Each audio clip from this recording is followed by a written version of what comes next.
Hey my love, welcome back to our channel. If you don't know already, I'm Zar. This is my better half, Joe. And we are here today, on this day, to talk about Married at First Sight reunion part 1. Bust down, subscribe to this Mammy Tam channel. Make sure that you hit the alert so you can get all of our good content coming on through, whatever the case may be. We're going to film this, watch Ready to Love, and film that. Okay, we busy today. Y'all, I feel bamboozled, tricked, duped, led astray, hoodwinked, led astray. Okay, I feel like so. What did we just watch? What did y'all would have been better off going to get motherfucking 12 actors, matching them up.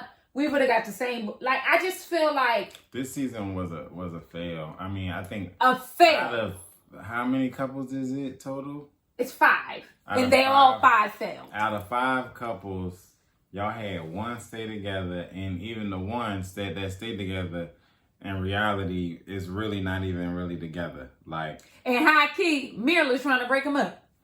How about that? But you know, let's get into it. Let's just talk shit. Go ahead. How do you feel about? We have some big themes going on through here.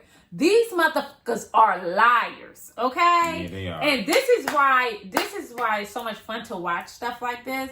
But it's also why you can't cape for none of these mother jumpers. Yeah. Y'all remember? I was just about to go to jail for Brett, and she's a motherfucking liar. I mean, Brett is a liar. Mirla is a liar. Michaela needs to be 302 because that bitch is crazy. Okay, I mean, like Johnny is a liar. It's just this. Y'all failed. But the thing that I don't like is that the experts will get up and on the social medias. They'll get up on the Instagrams, be in the comments, going back at people, placing blame on everybody else but the people who actually put these people together. 1,000%. They'll say, well, this is Michaela got issues and Zach got, well, if Michaela got issues and Zach got issues and y'all put these 2 issues together, ain't that y'all fault? But you know what this is giving? This is giving, I know we haven't really started talking about anything, but you know, this is our overall feelings, but this to me is giving the rise and fall of Love and Hip Hop. There was a time when Love and Hip Hop was genuine. We enjoyed watching it, as ghetto as it could have, trash as it may have been. And ghetto, I'm using that word negatively in this sense, which I don't normally like to. But it just, as much as we felt like it was of the culture in some way, shape, form, or fashion, it turned into this space where people took one character and kept wanting to repeat that. Yeah. I want to beat your ass. I ain't never in my life met that many women who want to fight. Right. In my life. And I grew up hood adjacent, was in the projects all my life, going to summer camp, everything like that. And I've never encountered this many women that want to fight. Yeah. And it's just like, it's like that formula. To me. People see the formula and they want to follow it. And it's almost like Lifetime and Married at First Sight saw a formula of drama and things like that and thought that's way more attractive than harmonious relationships. Right. Let's put all of these combustible objects together and see what comes of it. It's really it's heartbreaking to me that we're even here. We open up with Jose and Rachel. That's her name, right? Yeah. Jose and Rachel. And let me keep it 1,000. First thing first, I cannot stand Kevin. And I don't give a damn what y'all say. Y'all not going to get me to like him. And maybe that means he's doing his job right if I don't like him. I don't know. Kevin has his moments. Sometimes I appreciate Kevin and sometimes Kevin gets on my nerves. The times that I appreciate Kevin happens when the same thing happened with him and he was talking to Jose. Mm-hmm. And I like Kevin because Kevin will sometimes push back and get answers that the experts don't get, or push back in times where the experts don't push back, right? Yeah. Where he was talking to Jose, and he was like, but you knew that she was out, so you intentionally locked the door, no? You know what I mean? Like, yes. Whereas they'll be talking to the experts, and they'll just give this politically charged answer, and then you just move on to the next scene, and you're still sitting there like, nobody answered for this. Like, nobody actually got called on the carpet. That's why I appreciate Kevin then Kevin gets on my nerves because then he takes it a step further in certain instances, and he ends up in whole full-fledged personal spats with people on the cast, like we saw with him and Zach. Exactly. So yeah. But to me, Kevin needs a bit of gathering because he also gives salacious. Yeah. And I don't like that either because sometimes things are just what they are and they require a little bit more digging, and sometimes you're doing too fucking much. Yes. Okay. Yeah. You know what I mean? And I don't like that. Yeah. But so we open up with Jose and Rachel. They begin to talk about their relationship, the one big issue that they had, which obviously, looking back on it, they had more underlying issues. Mm-hmm. He's controlling. We all knew that, right? Yeah. You know what I mean? Like, that wasn't any surprise to any of us. And she just was honest. Like, as soon as she moved in, it got hard. Mm-hmm. And she chose to move out. And I get that. And as much as I'm upset with her for moving out, if you do not have the resources to be your best selves, because these people, after 2 weeks, they are still single people in their mind. Mm-hmm. She left because she's single. Me and Joe can get in knockout, drag out fights. I never think about leaving. You understand what I'm saying? She left because mentally she is single. Yeah. She's single, which is fine. What I'm trying to get at is that the reason why this is becoming, and I know we are constantly picking apart the process, but y'all can't put these people in these moments and don't offer resources afterwards. Yeah. Y'all just throw them out into the deep end and they go sink or swim. Well, if you do that, guess what? Oh my God. I got it in at 7 minutes in. I just think that they really need to do a better job at walking them through the entire process and giving them a safe landing after the process is over. Because it's just boom, the camera's cut off. That's what it sounds like to me. The camera's cut off and it's see y'all later and it's back to regular life. And they like, well, what's this? And some of them like it. Some of them thrive in it, but others struggle with it, right? And it's also the time where the reality part of the reality show comes to life. Yeah. And people are no longer putting on for the cameras and showing up as their representative, as we see with Mirla and Gil. And all of a sudden, he's married to a person who he has no clue who this person is. And this person is like, I don't even like you. I don't even want to get there yet. Because I want to get that. I want to get that moment to respect. I'm just giving an example. I'm just giving an example of what can happen when the camera's turned off. And that was a prime example of that, right? And so I think that this whole thing these experts need to be more than TV figures. Like, they need to be more than TV personalities. Or don't fucking call them experts. Yeah. Because my thing is, y'all can be hosts. Because that's what y'all is. Right. Now y'all really just hosts. That's what y'all are. Y'all could be hosts. But to call yourselves expert would provide the assumption that you're providing some sort of expertise. Yes. You know what I mean? And I don't think that that's what's happening. And I think I'm very proud of Jose. Let me tell you something. On this entire cast, the two most genuine people on this entire cast, okay, is loudmouth ass Gil and Jose. Mm-hmm. Because you can see how Jose has made transitions and everything. He's still himself because he's fucking controlling, but he's been that way for a very long time. But I think that you can see how he has grown. That's my point. Jose has grown, and I don't like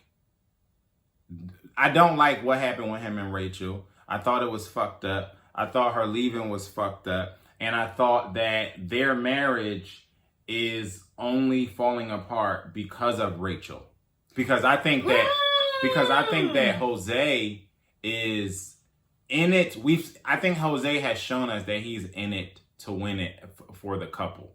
Like, he came into it one way. He wasn't listening. He was an ass. He was pompous. He was all of these things. And then we saw over the weeks how that only happens when people are serious about it, right? You only see people change and grow when they're serious about something, right? You only see people work on their craft when they're passionate about their craft, right?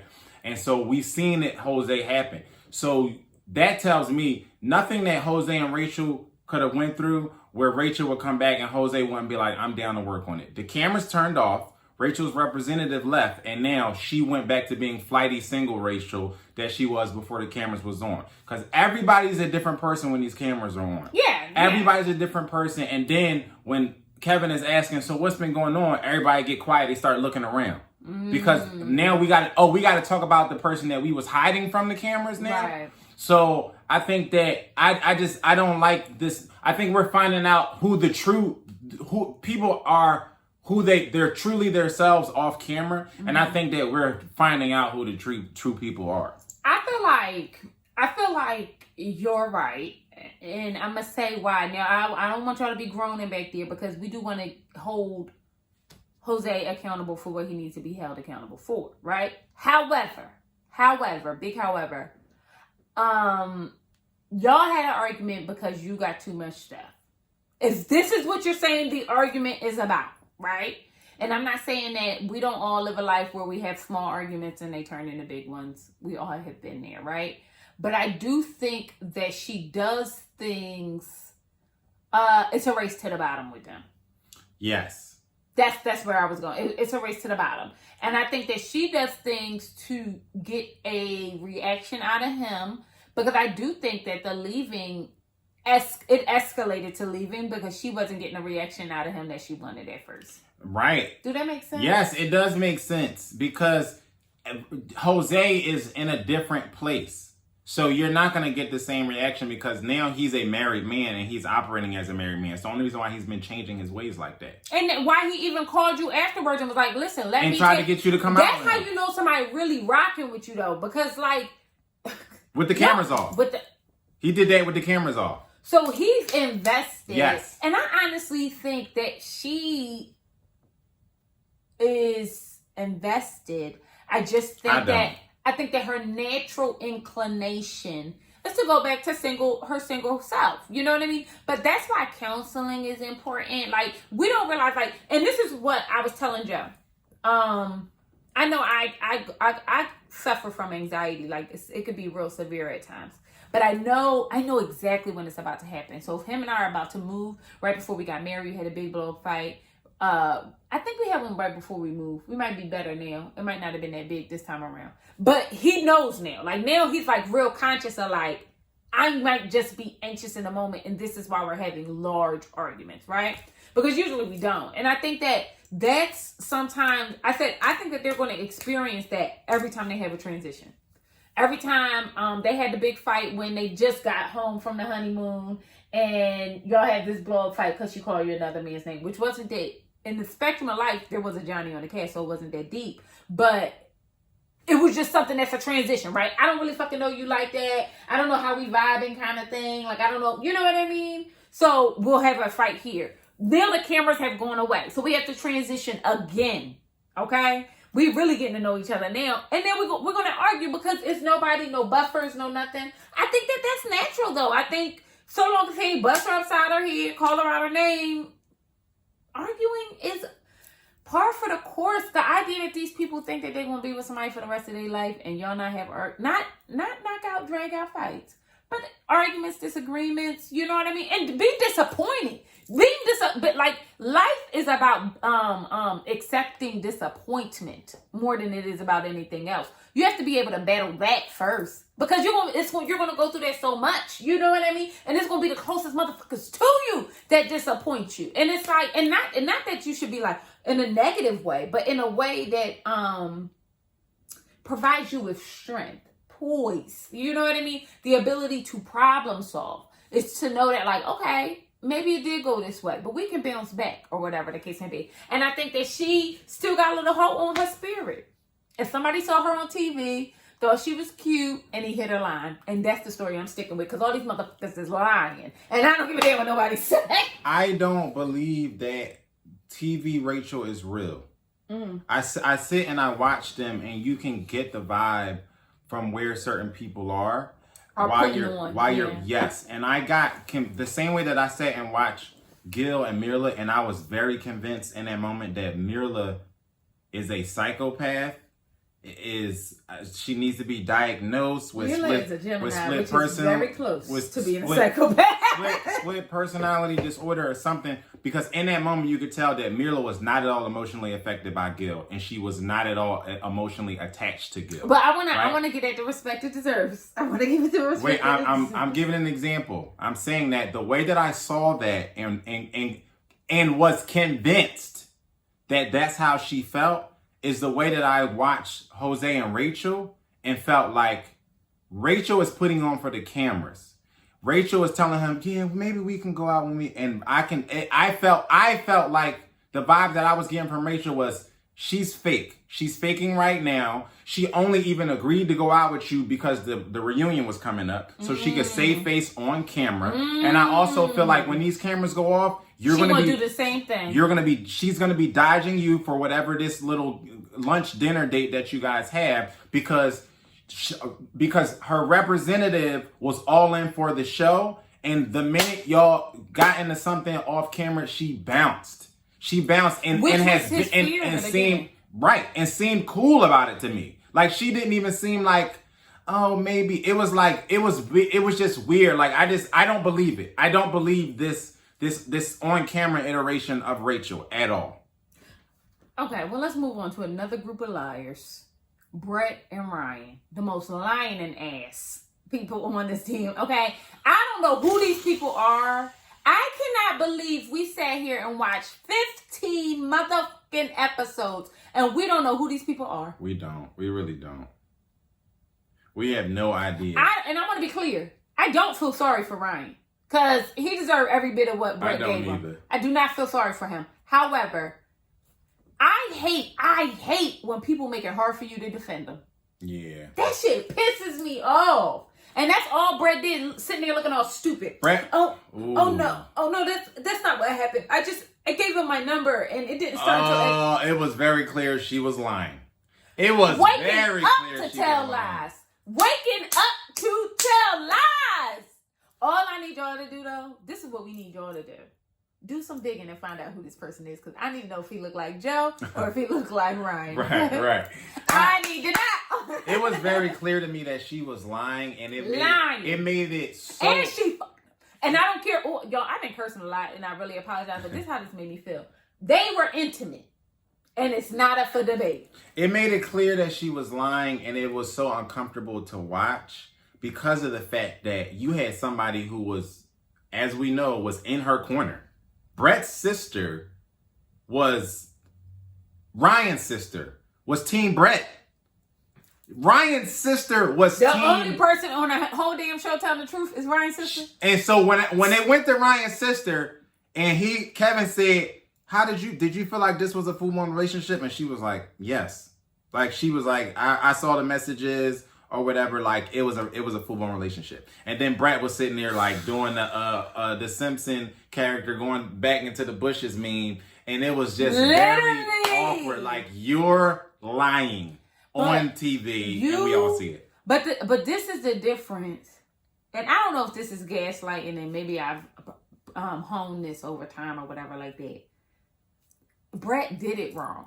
Brett was supposed to go in there and be like, hell yeah, I was talking to him. He didn't say nothing to me from this day to this day. Don't be over there cowering. Double down on that shit. Like, if that's what you did, be real. And it's like, for her to sit up there, watching backpedaling and pussy popping in real time is fascinating. It's uncomfortable. I want to It is so uncomfortable. I just was sitting there like, I'm really watching this woman lie. Yeah.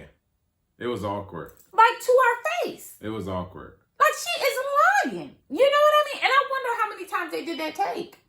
Right. I wonder if this is just like a free-flowing thing, or like they like cut and move on to the next. She looked caught. She looked caught. Like, if I ever But you had to know they was going to bring that up. I don't think she did. You don't think the look on her face was, what is happening? Like, you know you're caught when yeah, because Kevin slid into that too. It was a bad transition too. So, and I think it was a bad transition because it was no way, like, how do you bring this up? Like, it was like left. Like, they was talking about something, and then Kevin said to the sister, oh, well, you found out some information. And then that's when Brett was like, wait, what? Like, her face kind of looked like, what? And then that's when the sister was like, yeah, I found out that she was talking, that Brett was talking to somebody. It just went left. And it happened right before she had sat down with Ryan about him starting a profile. But that's why I'm not mad at her, because then that means she had endured whatever she had endured with Ryan for however many weeks, maybe 2 or 3 or 4 or whatever. And then she made the decision for herself that I'm not doing this with this man no more. And if somebody talk to me, then I'm paying the problem is, like you said, if you get called on the carpet for sometimes the what did they say? The cover up is worse than the crime. Yes. This is that situation. For sure. Brett, it doesn't matter. We talked about this before. And now it matters not what the hell Ryan did. We're talking about you lying, trying to call him on the carpet for some shit that you were doing and getting caught red-handed and then trying to cover it up, lying some more about it. But you know what? And I mean this respectfully to all my white brothers and sisters out there. One thing white people gonna do is be white. And I mean that respectfully. I really, really, really do. I don't know how to say this without being offensive. And I want to say this in the most non-offensive way. But since the dawn of time, Anglo-Saxon human beings have found a way to be liars, deceitful, even when you don't see it coming, for no reason. She had no reason to lie. She didn't have to lie. You didn't have to lie. But because it's so on you, because it's such a gene. And it's not her fault. It was passed down to her by her ancestors. Because it's in your genes to be deceitful. This is what you do. Girl, I'd have been sitting up there like, yes, and he already know. One thing I refuse to do. And I'm one of these people. I don't give a damn what it cost me. It could have hurt you to your core. If I felt like I wasn't wrong, and this is a toxic trait of mine, I ain't saying sorry to nobody. I don't give a damn. I don't care what it meant to you. I do not care. Because if I know that what I did was justified, that's between you and your God. You need to get on your knees and pray about that. And I feel like that was what she should have had that energy. But you know what though? What that would have made her, y'all? A black woman. But you know what I think? You know what I think? What that would have told me in this situation? It would have told me that she wasn't as guilty as she appeared to be in this situation. And she just would have been straight up. Like, do y'all know what I was dealing with? That tells me it must be more to the story, and you are in your guilty bag for sure. But Ryan still is whack. Yeah. He's whack. He's a nobody. I don't even know why they gave him a moment to be on this show. I've never been so disappointed in casting in my entire existence. It was bad. It was bad casting the whole season. The whole entire season. But I can't with the sister. The sister came up there and was dropping receipts. Then she gonna backpedal and put talking about, oh no, I don't believe Ryan was doing that, which was a lie. Was a lie. You believe that he was doing that. Because my thing is this. We either gonna believe two things. We're gonna believe everything that she said. No, she said that she believed. She said at the time she believed it. But she said that she apologizes because she later found out she was wrong because she said it was an assumption. Let me tell you something. Unless she came up on that thing with actual receipts with the text message that Brett was sending, the shit she said about Brett was an assumption too. And my thing is this. I'm either going to believe you twice or you're lying twice. And that's it and that's all. So we can move on and talk about, oh God, was it Mirla and Gil was next? I mean, yeah. We didn't get to. We got a whole.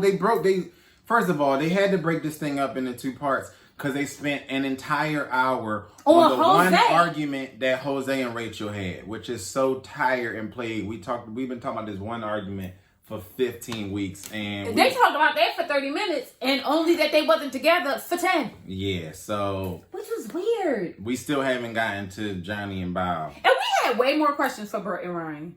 Yeah. Like in my mind, right? Like I don't know what they are, but I'm certain that people have more.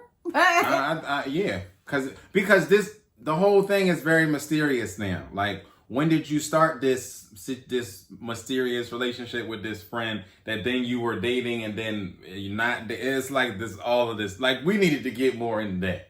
So did we? So y'all, okay? I did take notes, but I stopped. I had an Eddie Blitzer. Okay, I'm really trying to make that a thing. So if y'all hear somebody say an Eddie Blitzer, just know I started it. Okay, I had an Eddie Blitzer, and I was literally consumed. I could not take any more notes after it hit me. Yeah. So I'm saying all that to say, when did the guys have their little powwow? Was that after Mirla and Gil? I think it was after. Yeah, it was after. It was after. Okay, so let's talk Mirla and Gil. This is the great deception. Yeah, I've never seen anything like this on the show that I've watched. Out of the seasons that I've watched, and I got like maybe 4 or 5 seasons under my belt now, I've never seen anything like this. But you know what this is telling me, y'all? I want y'all to go back to all those moments I said I did not like Mirla. Not because I had a reason, but because I said it was just something. Did I not just say it's just something that just is not right? Did I not say that? If y'all don't know, I'm a brujeria, okay? And I be knowing, and I knew, and I couldn't have thought that, I couldn't have known this, right? But I knew it was something up with her, because the fact that, first of all, Gil is sitting there looking like he is hanging on by a thread. For sure. And that breaks my heart. For sure. That breaks my heart, because I can feel he was stuck together with glue. Very poor, cheaply bought glue. And if you blew on him, he would have cracked. Poor baby. I felt so bad just watching him, because I could tell he genuinely was bamboozled by this entire process. But we gotta have a big conversation here. And this is a big conversation, because we also got to talk about standards of living, right? The reality is they probably should have never been matched. I mean, if she has said, it's clear that touche. But if she has said that one of her priorities and one of the things that was at the foremost for her was security and financial security at that, then we would have to believe that her being with somebody who wasn't on the same page as her financial. Pause. That was not, he said that. He said, I make $100 more than, come to find out, because this Mirla thing is a mirage. We don't know who Mirla is at this point, right? That's this true. is he said, come to find out, I make $100 more than she does. So it wasn't about the fight. That's part of his bamboozlement. He's like, it wasn't the finances. Right. You was into me. We was fucking by the end of the joint. Ooh, when you curse, it hit me different when I because this made me very upset for Gil. Like if Gil was the homie, we would have had to roll up to Lifetime, and somebody was getting some windows bust out their car. And felt this was so dirty. It was dirty. And it was dirty. To the point of it was a heist. Like he had 15 weeks of his life stolen from him.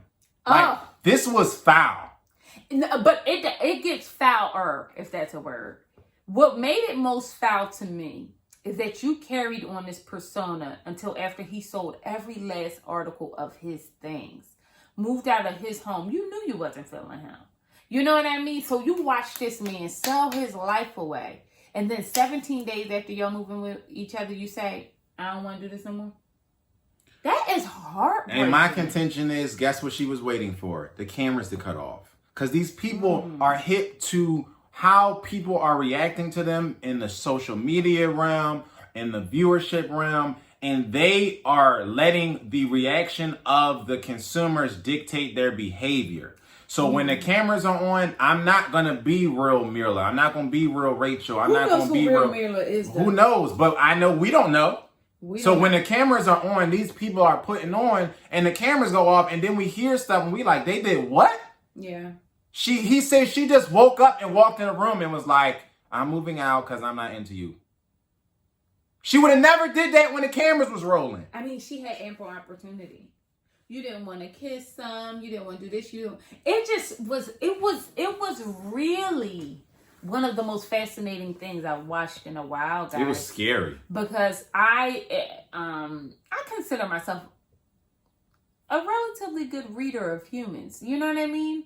And to watch that unfold made me really realize that there is another level of that we not at. Like, I genuinely could not believe that. Not even that they weren't together. That would be believable to me. The matter. I would have been shocked if there was merely just that they weren't together too. But I think it's more the matter at which they aren't together. You have to be a cold human being to wait until somebody sells all of their things. But before I can even be stuck on that, go back and watch the previous episode. Go back and watch Decision Day. And even the episode before that, you watch this woman sit in front of Dr. Pepper and cry.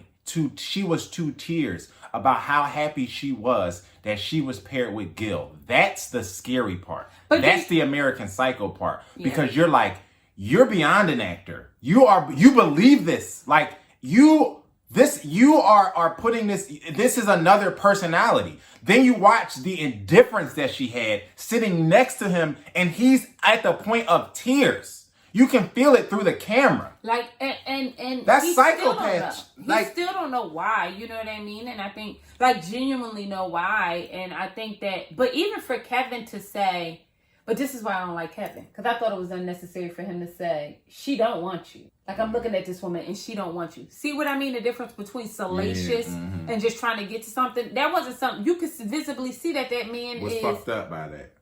And then you would say something. You kind of kicked him while he was down. Yeah. You know what I mean? Like, all you had to say was, look at her. Like, do you think that this is somebody, if somebody loved you, would they treat you like this? That's much different than saying she don't want you. And I feel like, I feel really bad for Gil, because I really do believe Gil was showing up as Gil this whole goddamn time. Gil was definitely one person who was not having his representative tape for him was Gil. Oh, never mind. I ain't gonna say that. I'll tell you later. But I just really thought that whole situation with Mirla and Gil is we're just scraping the surface, y'all. I think it's going to get deep. We're going to watch this unfold on the reunion, and we're really about to find some things out for real. Yeah. So let's move on to the guys sitting down and talking to each other. And I know Auntie Deborah came on through because she could go and gave me a rundown, because I asked her. She was really trying to get me to understand that, like, Johnny is not the issue here, it's Bao, right?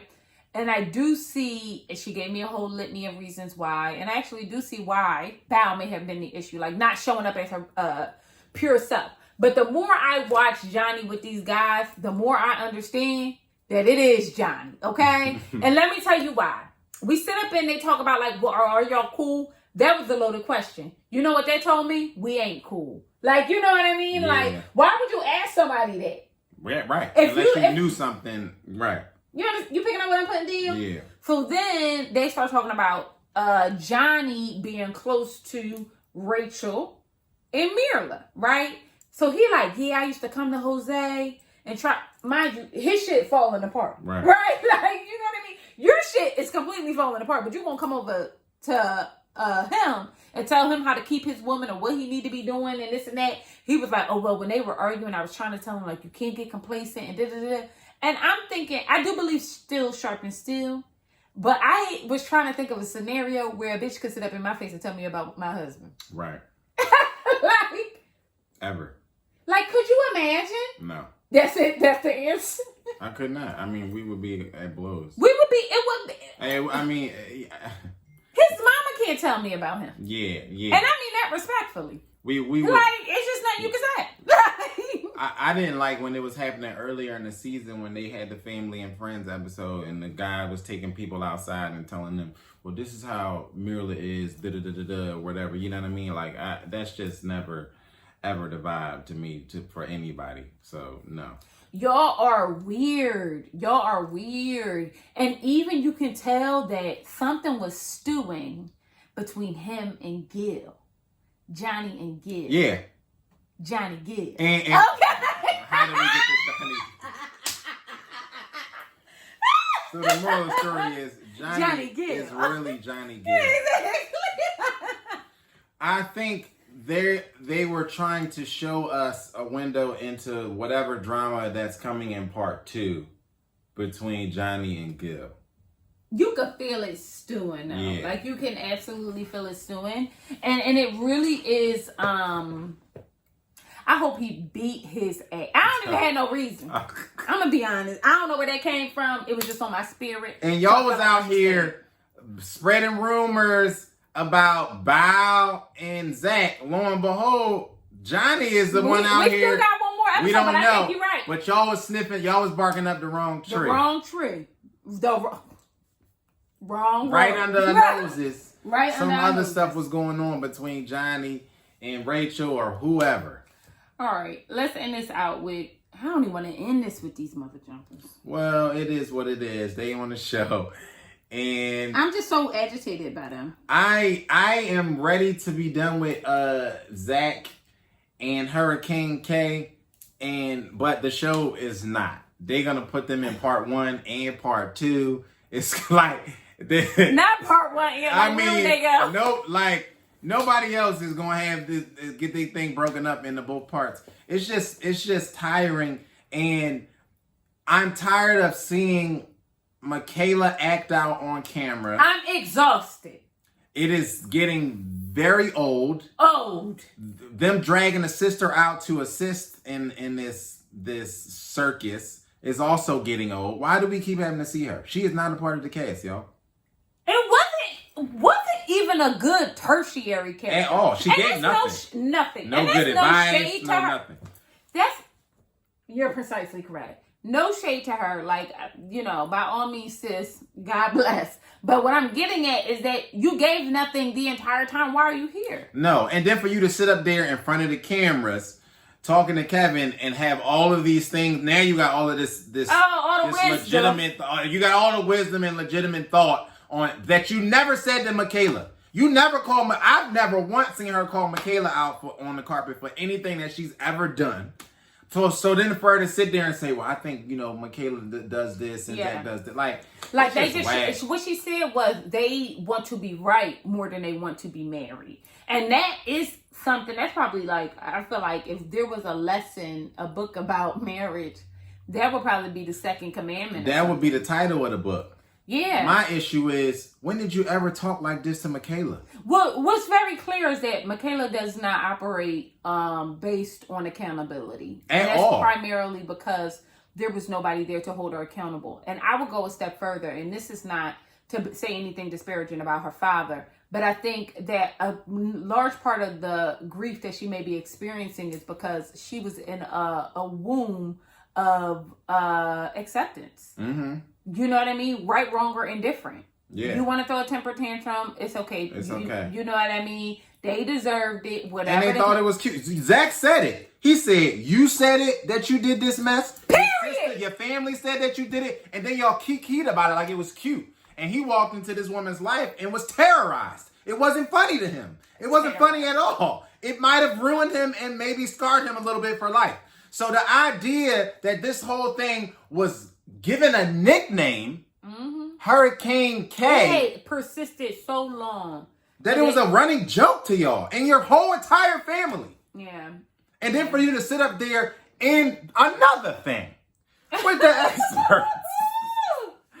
experts, and Kevin.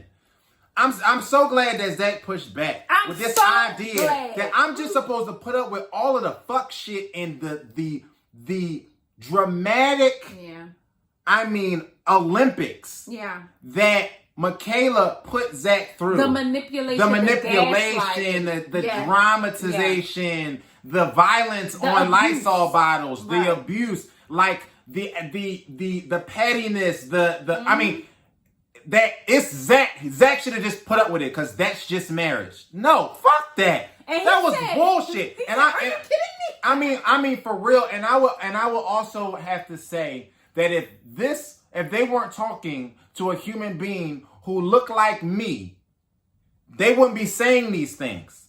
If Zach looked like Zooey Deschanel, they would never be sitting in front of him telling him, you just didn't have the skin for marriage. This is just what you should have accepted. She would be a victim. She would not only would she be a victim, but they would be running at the end of the episode. If you know anybody else who was a victim of domestic violence or emotional abuse, call this number. That's how far they would have went.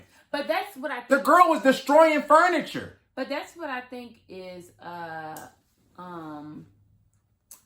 testament to the issue, like that disparity between what they think Black people can handle and what they think others can handle, kind of thing. It's crazy. And I think that that's part of it. I think that the notion is that there is some kind of passionate love, whatever the case may be, that Black people are supposed to put up with. And I'm gonna argue this. I think we all have. We've all not been our best selves, but I think that the point of it all is to get to a space where those people can no longer thrive. Those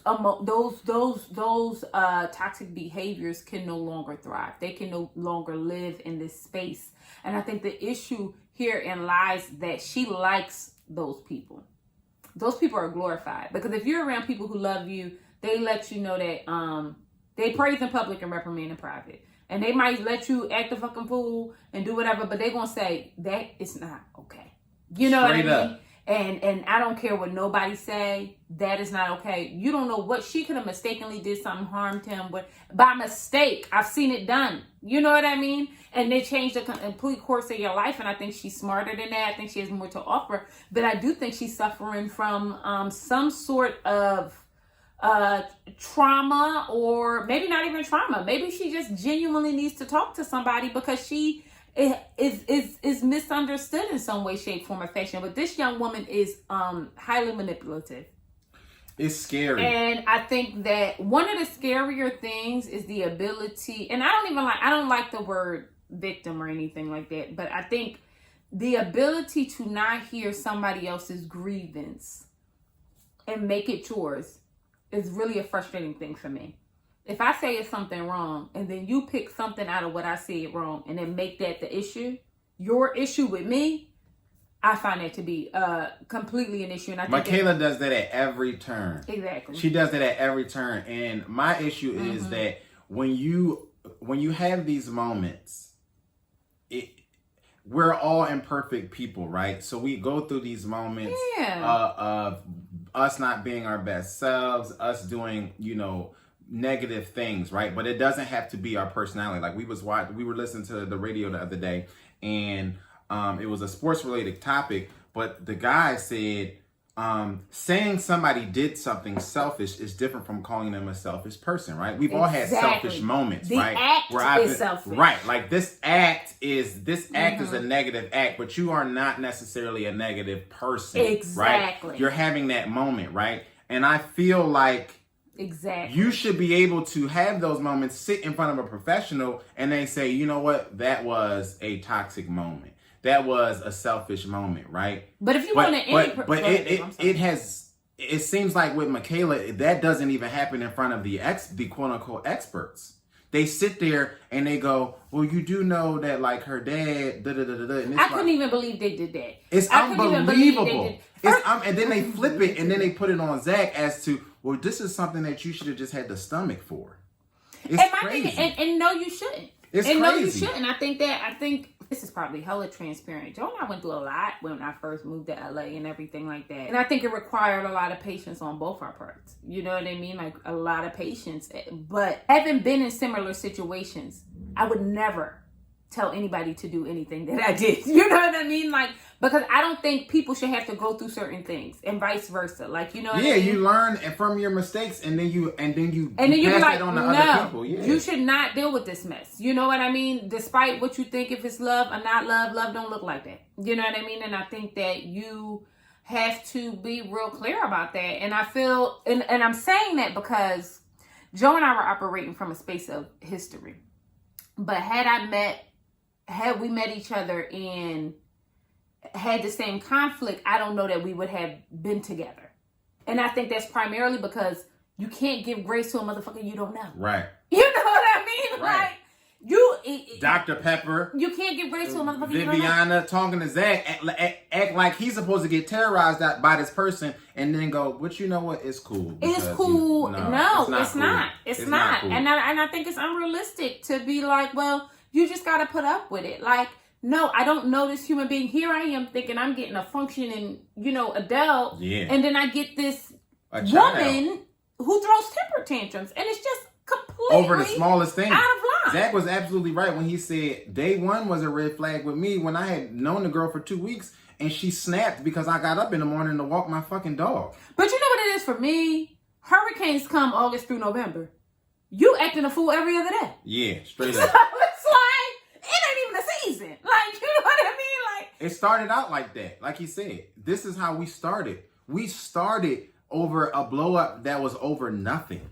I just think that the biggest issue I had here is that first you wanted to come on and don't want him to be on the set. Then he said, cool. He's annoyed by it because he didn't think it had to go that far. Why? Because what he's realizing is it's a race to the bottom, and she's gonna be we get it. You're gonna have the most catastrophic outcome. It's gonna be worse than mine, whatever, right? So he already know who you are. So he let her do her thing, right? And then he begins to speak, and she want to come out on the stage. And he was right. Well, Kevin, like, well, why won't you say that to her face? Hell no, I'm not saying it to her face. She set this precedent. She came but out now here I and gotta said, be the one to acquiesce at every turn. It's just, but that's what I mean too. The pacification of Hurricane K. So Michaela can come out there and say, for no reason at all, these people haven't talked. By her own admission, we went through the whole, which is demonizing him.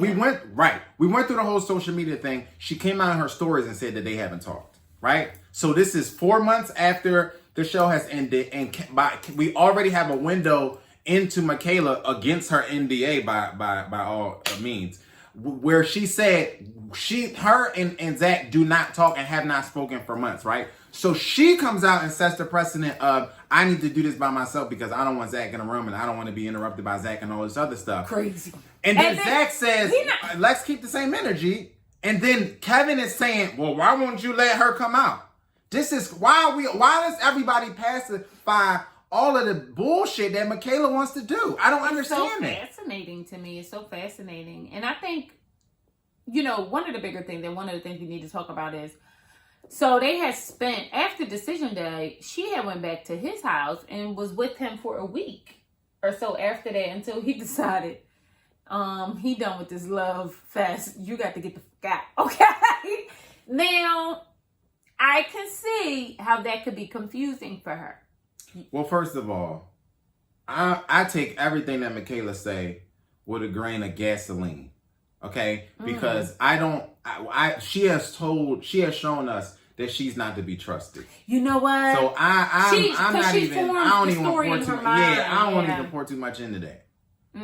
Because he did say, like, it didn't even happen that way. That's what he said, and you know what? It might be something to that. Y'all bust down and let us know if y'all know something. We missed something or whatever the case may be. Because I'm curious. Because in a sober mind, in a rational mind, that's the word I wanted to use. I do get how she could be upset if she was receiving some kind of not this upset where they couldn't be adults and sit on the same. Like did he bust you upside your head, sis? Did he has he abused you? We have seen on multiple occasions him exercise resistance and restraint. Not only that, but him actually having to run away because you're doing some crazy shit. Begging you. Literally, like, please let me out of here. Please let me leave. I just find this whole situation to be exhausting. I'm gonna be honest. This is one of the best episodes we've seen all goddamn season. Because but that's because we know who these people are now. Yeah. Well, that's why the season wasn't good, because y'all was lying the whole time and we knew it. Yeah, that's a big part of it too. Like pulling back the layers on what is really behind all of these facades. What's really happening? Because I can also make the contention that the stuff that happened with Michaela and Zach from their accounts was all stuff that Zach said was going to happen. He said, well, we had planned before decision day. He said, well, we made a decision that we might not stay together, but we're going to still try to date each other and see each other and go out and all of this other stuff, right? He said that before decision day. They got decision day. He went with this whole thing, as asinine as it was, saying, I'm going to say no. And it was stupid. But he also said he was going to do that, right? And then they gave us a window into what was going on because the girls on the show are friends. And so when they were at the table at the closing dinner, I don't remember who it was. I think it was Brett was saying to Michaela, don't be ashamed. If you feel like you want to go out with him and still kick it with him and date him after the show, don't let all of this narrative that's put on by the show and everybody else, deter you. If that's what you want to do, basically saying, I talk to you off camera. I know that y'all want to do this, and I know that this is what you want to do, and do whatever makes you happy because it ain't none of our business, right? Mm-hmm. So that was a precursor into what was going to happen. So it's evident that that's what actually happened. And then Michaela gets on her and says, I don't know, I got bamboozled, I was led astray, I was running amok, and then he popped up. You know what I mean? I don't want to hear that shit, because so far, Zach has been consistent in what those actions have been. You know what, though? I think he's a weirdo. I do kind of think he flip-flops. However, not enough for him to get the reactions that he gets from Michaela. Yeah, I haven't seen it Not yet. enough. The last thing, this is the very last thing we're going to talk about, is the notion that a girlfriend, Rachel and Mirla are really close. And the conversation, the guy, and Jose didn't even bring it up. He did. It was Ryan who brought it up. Didn't he say that? Ryan said, well, I think she was trying to break up Rachel and Jose because she was single. Talking about Mirla. And she liked her better single. And the conversation which is very real. Was whether or not that was real or not. It's so real. We've all seen it happen. Have you experienced? I haven't experienced it. She has experienced it. It's happened to her. He always telling me we've what all I'm seen doing. it because sometimes she blocks things out of her mind. But things have happened where a single girlfriend that you like, I personally can think of a girlfriend that she's had where I've been like, is that your girlfriend or your girlfriend? Like she got, you know what I mean? And these because they want to tell you what to do and not what to. But it's they always want to treat me like don't treat me. But it's always to lead you astray from whatever relation. They don't never like the guy you with or whatever. They always got something negative to say. Single misery loves single company a lot of the times, and I've seen it happen with men. It's more prominent in female relationships, but I have seen it happen with dudes. But I think it's more prominent in female relationships because females. I don't like the word female for some reason. I don't like the way it sounded on my mouth because women are more apt to communicate about things like that. Men don't know the boundaries when it comes to like relationships. Not don't know the boundaries, but they follow boundaries when it comes to relationships and everything like that. Whereas women, because we are such communicators, we'll communicate with each other about anything. You know what I mean? If you got a girlfriend, you'll tell about you talking about all things, you know? And I think that that's the difference to your point. But but it's a thing. Like and pay attention because a lot of times these are things that have been festering for years of good girlfriends that you think is good girlfriends, and so it's not overt. You don't see it, right? It's always you having a conversation about you just shooting the shit about your relationship, and she say, "Well, leave" or some shit. You know what I mean? You like what? What do you mean? Like we had an argument over paper towels. Like I gotta leave because or I could be pissed mad. You know what I mean? And really be mad, but.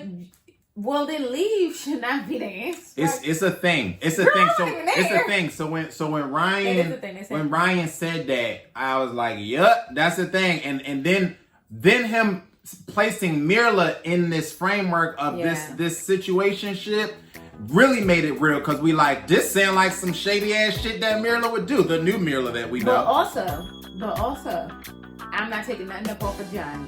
Because all y'all hanging out, y'all so close and tight and all this stuff like that, you got something to do with that mess too. And that's why Gil need to beat his ass. And that's where we leaving this at, okay?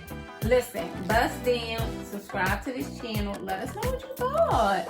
We'll see you beautiful mother Jones later. Peace.